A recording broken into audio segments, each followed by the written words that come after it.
Hello friends, welcome to SSC coaching centre. दोस्तों, आज हम रीजनिंग के प्रश्नों की बात करेंगे और स्क्रीन पर लिखा हुआ है नंबर एनालॉजी का प्रश्न। ठीक है, इतना आसान सवाल कि आप इसे पेन और पेपर के बिना ही कर देंगे। इतना आसान सवाल है ये। कैसे आसान है, देखिए मैं आपको बताता हूं कैसे आसान है। 23 का रिलेशन 13 से है तो 54 का रिलेशन किस संख्या से बनेगा? भाई देखिए, कभी कभी क्या होता है कि प्रश्न आपको ऐसा लगता है कि हमसे होगा ही नहीं, जबकि आसान प्रश्न होता है। अगर आप एसएससी का एग्जाम दे रहे हैं तो आपके दिमाग में ये बात आएगी कि भाई एसएससी इतना आसान प्रश्न दे नहीं सकता, जबकि आप भी कभी कभी दे भी सकता है। अब यहां पे बात करूं, 23 से हमारा 13 कैसे बनना है। अगर मैं 23 में से 10 घटा दूंगा तो 13 बनेगा। उसी तरीके से यहां पे भी 10 घटा दूंगा तो 44 बनेगा। और 44 ये रहा सी ऑप्शन में, प्रश्न का आंसर हमको मिल गया। है ये आसान या नहीं है? लेकिन दिमाग में क्या चलेगा, इतना आसान प्रश्न क्या देगा एग्जामिनर? बिल्कुल देता है। एग्जामिनर आसान प्रश्न भी देता है, कठिन प्रश्न भी देता है। आप हमेशा ये सोच में रहते हैं कि कठिन प्रश्नों को कराइए, कठिन प्रश्नों को कराइए। ये प्रश्न एसएससी में पूछा गया है। एसएससी में पूछा हुआ प्रश्न करा रहा हूं मैं आपको। ये पूछ लेता है, कठिन भी पूछता है एग्जामिनर, आसान भी होता है। इसलिए हमेशा कठिन के पीछे मत भागो, आसान का जो कॉन्सेप्ट होता है वो भी सीखना चाहिए। ये प्रश्न समझ में आ गया। अब देखेंगे अगला प्रश्न। अगला प्रश्न है A F K P B G L Q, इसका रिलेशन इससे है तो फिर इसका रिलेशन किससे होगा? देखिए यहां पर हम क्या करेंगे, पहली संख्या का रिलेशन पहली से बनाएंगे। तो या तो पहले मैं इनको नंबरिंग कर लूं, अगर मैं डायरेक्ट कर सकता हूं तो डायरेक्ट करूं। जैसे मैं यहां पे पहली संख्या का रिलेशन पहली से बनाऊंगा, तो ए है और यहां पे बी। तो ए के जस्ट अगला वाला अल्फाबेट दिया गया है, ए के बाद में बी आता है। यहां पर क्या है, एफ, और यहां पे क्या है, जी। तो एफ के बाद में जी आता है, बिल्कुल सही। के के बाद में क्या आता है, एल, एल ही दिया गया है अगला वाला अक्षर। पी के बाद में क्या आता है, क्यू। मतलब यहां पे जो अल्फाबेट दिए गए हैं उनका जस्ट अगला वाला अल्फाबेट यहां पे पुट किया गया है। ए के बाद में बी आता है, एफ के बाद में जी, के बाद में एल और पी के बाद में क्यू आता है, बिल्कुल सही। ऐसे ही यहां पे चेक कर लो, सी के बाद में क्या आता है, डी। ठीक है, एच के बाद में क्या आता है, आई, एम के बाद में आता है एन, और आर के बाद में आता है एस, ये आता है। तो डी आई एन एस, ये आपके प्रश्न का क्या हो जाएगा, बिल्कुल सही जवाब, D I N S. D I N S यानी कि पहला ही ऑप्शन आपका सही जवाब है। अच्छे से समझ में आ गया। अब देखेंगे अगला प्रश्न। अगला प्रश्न है 12 140 से 156 क्वेश्चन मार्क, एसएससी 2014 का पूछा हुआ प्रश्न। इस प्रश्न की अगर मैं बात करूं तो यह प्रश्न आसान भी है और कठिन भी है। आसान और कठिन दोनों है। जिन बच्चों ने नंबर एनालॉजी को अच्छे से पढ़ा है, नंबर एनालॉजी चैप्टर को अच्छे से पढ़ा है, उनके लिए तो आसान है। जिन्होंने नहीं पढ़ा, जिनको बस इतना पता है कि 12 का रिलेशन 144 से बनाना कैसे भी, वो नहीं कर पाएंगे। क्यों नहीं कर पाएंगे? क्योंकि जरूरी नहीं है कि पहली संख्या का रिलेशन दूसरी से ही बने। अगर दूसरी से नहीं बनता तो पहली का रिलेशन हम तीसरी से भी बना सकते हैं। ये बात आप ध्यान रखना। सबसे पहली कंडीशन के पहली का रिलेशन दूसरी से बनाना है। दूसरी से नहीं बना तो पहली का रिलेशन फिर तीसरी से बनाना। पहली का तीसरी से बन जाएगा तो फिर दूसरी का हम चौथी से बनाते हैं। ये बात आप याद रखना। कभी भी नंबर एनालॉजी का प्रश्न आए तो ये बात अपने दिमाग में रखना कि भाई इससे का रिलेशन इससे बन ही नहीं रहा, हमने बहुत कोशिश कर ली, नहीं बन पा रहा। जब नहीं बन पा रहा तो छोड़ो, फिर इसका तीसरी से बना के देख लो। ठीक है, अब वही यहां पे होगा कि 12 का रिलेशन 140 से नहीं बन पा रहा, तो 12 का रिलेशन मैं क्या करूंगा, 156 से बना के देखूंगा। तो 12 से 156 कैसे बनेगा भाई, 12 का गुना, 12 का गुना आप कितने से करेंगे, 13 से कर देंगे। 12 का गुना 13 से कर देंगे, 156 होता है। 12 त्रिक का 36 का 6, कैरी का 3, 12 एकम 12, 12 में जोड़ दो कैरी का 3 तो 15, 156 होता है भाई। ठीक है, अब देखिए पहली संख्या का गुना आपने 13 से किया, यहां पे क्या है 140।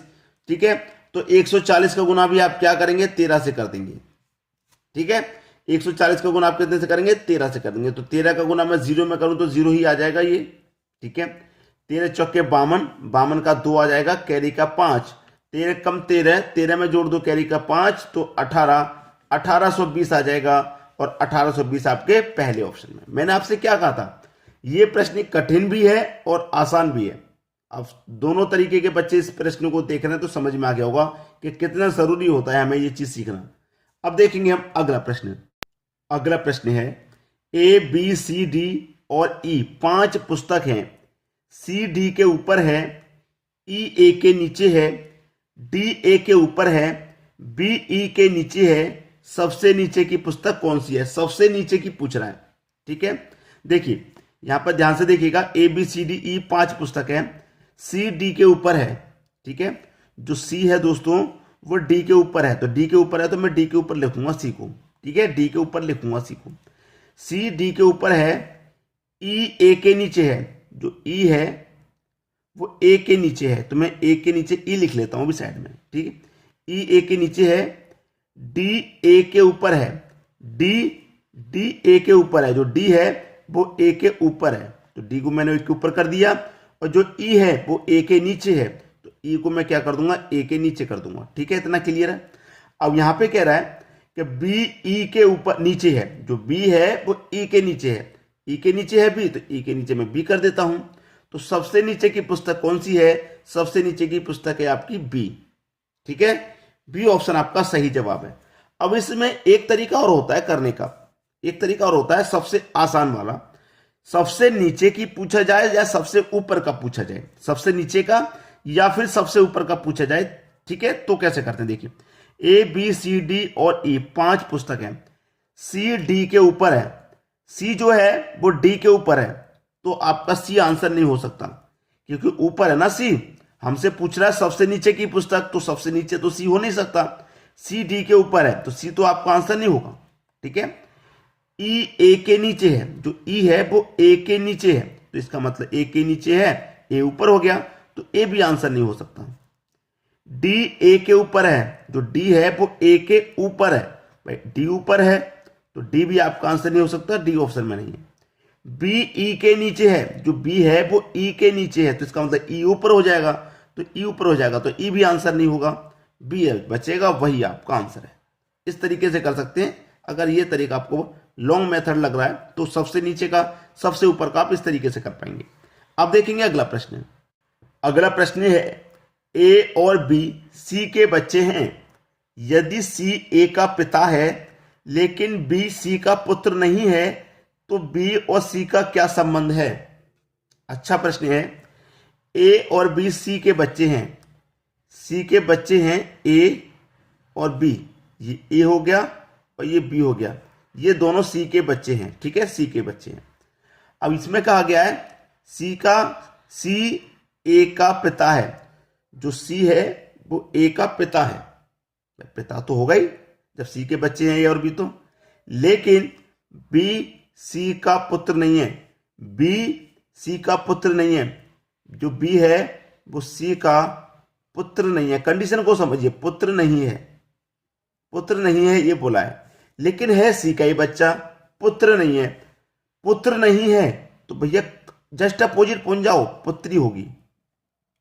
तुरंत दिमाग में क्लिक हो जाना चाहिए कि भाई है तो सी का ही बच्चा लेकिन पुत्र नहीं है, भाई पुत्र नहीं है तो पुत्री होगी। ठीक है, पुत्री होगी, ये समझ में तुरंत आ जाना चाहिए। बी सी का पुत्र नहीं है, ठीक है, पुत्र नहीं है तो पुत्री है। बी और सी का क्या संबंध है?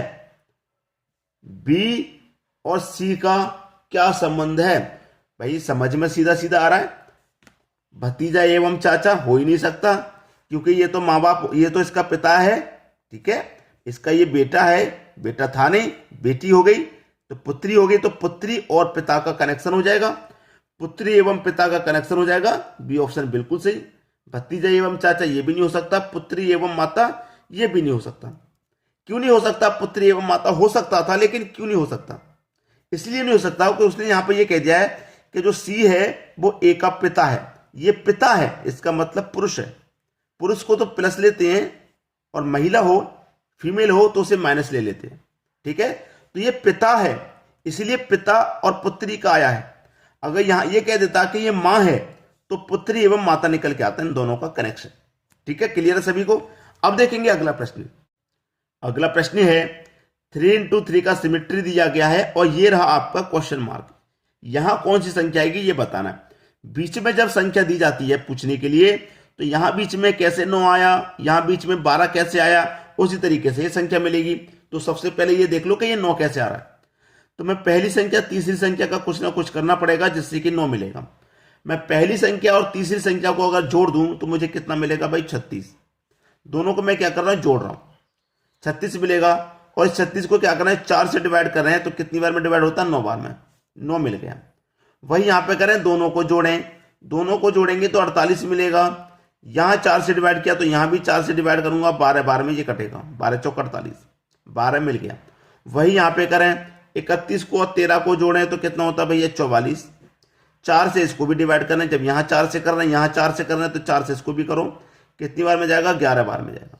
तो क्वेश्चन मार्क की जगह क्या जाएगा, 11। और 11 कहां पर है, बी ऑप्शन में, ये आपका सही जवाब। क्लियर है। अब देखेंगे अगला प्रश्न। अगला प्रश्न है भाई, यहां पे 3 into 4 का सिमेट्री है और बड़ी संख्या हमारे नीचे की तरफ दी गई है। हमें एक हिंट मिल जाता है कि बड़ी संख्या जब नीचे की तरफ है तो प्रश्न को हम नीचे की तरफ सॉल्व करें। तो 6, 7 और 5 से क्या करना है, हमको 37 बनाना है। तो 37 तक कैसे पहुंचेंगे, अगर मैं 6 और 7 का क्या कर दूं, गुना, तो 6 7 का गुना कितना होता है, 42। और ये तीसरी संख्या को मैं कर दूं 5 को माइनस, तो 42 में से 5 को माइनस कर देंगे, कितना जाएगा, 37 आ जाएगा। और 37 हमारा दिया गया। दोनों का गुना करना है, तीसरी को माइनस करना है। यहां भी दोनों का गुना करूंगा तो 6 5 30। तीसरी संख्या को मैं कर देता हूं माइनस, 7 को माइनस कर दूंगा, 23 आ जाएगा। और 23 मेरा यहां दिया गया है। वहीं यहां पर कर दो 4 5 20। तीसरी संख्या यानी कि 6 को कर दो माइनस, तो कितना आ जाएगा, 14। ये आपका सही जवाब, पहला ऑप्शन बिल्कुल सही। उम्मीद करूंगा सभी को सभी प्रश्न आसानी से क्लियर हो गए, कोई दिक्कत परेशानी बिल्कुल नहीं होगी। ठीक है दोस्तों, वीडियो देखने के लिए आपका बहुत बहुत धन्यवाद।